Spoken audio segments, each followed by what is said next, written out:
This is Dr. Howard Rollins with EHR TV. I'm at the MGMA 2011 with Dr. John Bertman, a family physician who has developed AmazingCharts. Hi, John. Hi. Nice Hi. to meet you. You too. I think the best way to start is to ask you, I'm intrigued that as a physician, you were compelled to develop AmazingCharts. Tell me a little about your story. Yeah, I was seeing patients. I had started my own practice. I had used an EHR in my old practice, which was really unwieldy, and decided I wanted my own. Mm-hmm. And I went out and I went up to all these different vendors at shows quite like this, and said, okay, show me how quickly you can document a follow-up hypertension visit.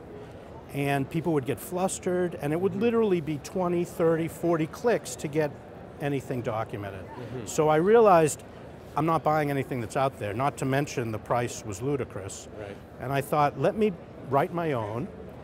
I was always a computer geek. Let me write my own, put it online, and if people like it, it'll help supplement my income as a starving family physician. And I did that, and it's really taken off. How long ago was that? That's 2001. And so now we're up to about 5,000 practices, growing by about 70 new practices every month. And I sell this software the way that I would want to buy software, which is free to try, free to use. If you like it, buy it. If you don't like it, throw it out. And then if you do like it, charge a reasonable amount of money. We charge $1,995 per provider. That includes really everything: e-prescribing, maintenance, support, ICD, 10 upgrades, everything. I noticed that, we're here in Las Vegas and we're surrounded by many large corporations with corporate backing, and yet you managed to succeed and to grow and to receive numerous accolades for AmazingCharts. How do you explain that? What's the distinguishing features that make you special? Actually, the distinguishing features are our clientele. They're clinicians. Clinicians aren't stupid. So if you try and sell a physician something that costs more than their car and means they can't get health insurance for their staff, they're going to say no. And so all you have to do is provide something that is easy to use and affordable, and they just come to us. And it's really, the program literally sells itself because we're not trying to gouge my colleagues, and we're just trying to offer them something that works for me in my office and for other small practices. We also, I guess a corollary to that is we focus more on small practices. What size practice do you 1 to 5, 1 to 10 docs. We don't go after hospitals, we don't go after large groups, where many of the large EHR companies have focused their dollars. Because there's a bigger bang for the buck up there. But for us, we want 1 solo docs, 1 to 5 provider practices. Are you ready for ICD-10? We are. We're, of course, preparing as everyone else is. Right. The clearinghouses that we partner with already will do the transition data changeover until our ICD 5010 build actually comes out, which is due out in Q1 of 2011. Okay, and how are you addressing protected health information? We take PHI very seriously. So whereas many EHR companies today are making their money by selling this data to pharma and to others, we flatly refuse to do that. And we feel that PHI really is, the privacy can't be understated. More things are moving to the cloud. There's question about really what's going to be out there in terms of one's data. Personally, I don't want anyone to know that if I had hemorrhoids that it was out in the world, but that's what will happen soon. I know it's happening. So, are there, besides the size of the practice, are there specific specialties that you are looking at? Like, you're a family physician. Is this really built for a family physician?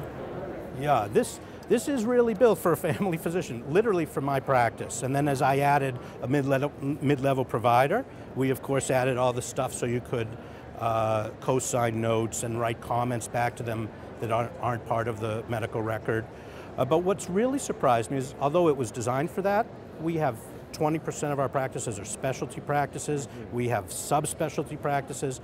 Really, we all were trained the same way. SOAP notes, how to document. This software just allows you to practice the way we were trained in residency and med school. You don't have to learn how to redocument a note based on how an EHR vendor feels that you should. Well, I took a look at AmazingCharts before this interview, and I was very, very impressed. Thank you. Is there anything else you'd like to tell us about it? You know, I'm really proud of AmazingCharts. I think we have an online bulletin board where our users post whatever comments. They're completely uncensored, and you'll get negative comments and positive. But I feel that that really has kept us focused on what we need to do, which is usability and affordability. That's really the focus, and as long as I think we stay true to those concepts, we'll continue to take over this market. I'm sure you will, and I have one more question, and it's perfect for you as a physician. How is the patient impacted, and how is care improved, specifically to the individual patient when the doctor uses AmazingCharts? Yeah, that's a fascinating question. I think, you know, we can ask anecdotally our own practices. We can even survey them, and they feel that in general their patients like it. The studies that are out there so far, the jury's still out, both on whether or not it really can improve outcome of care and whether or not it's some sort of barrier between doctor and patient. And I think we need more larger studies to really evaluate that. I know that with AmazingCharts we allow clients really to document in their own voice. I'm a strong believer of the note really telling a story as opposed to just some templated piece of nonsense that's being used to collect billing money. So with AmazingCharts, you really can have the story in the note. And I think... Does it interface with speech recognition such as Dragon? And, yes. And do you recommend that? Yeah, many of I type, so for me I never needed to do it. But for a majority of our physicians who do not type, Dragon is great. It integrates seamlessly with AmazingCharts. We've actually put some time and development resources in allowing you to verbally command your mouse and your navigation through the screen using Dragon. And I think for anyone who's not comfortable with typing, Dragon is a godsend and really works well. It's amazing. Yeah, well, thank you very much. Yeah, it was a pleasure meeting you. We wish you the best of luck. I think you have a great product. Thanks. This is Dr. Howard Rollins with EHR TV and Dr. John Bertman at the MGMA Las Vegas 2011. Thank you.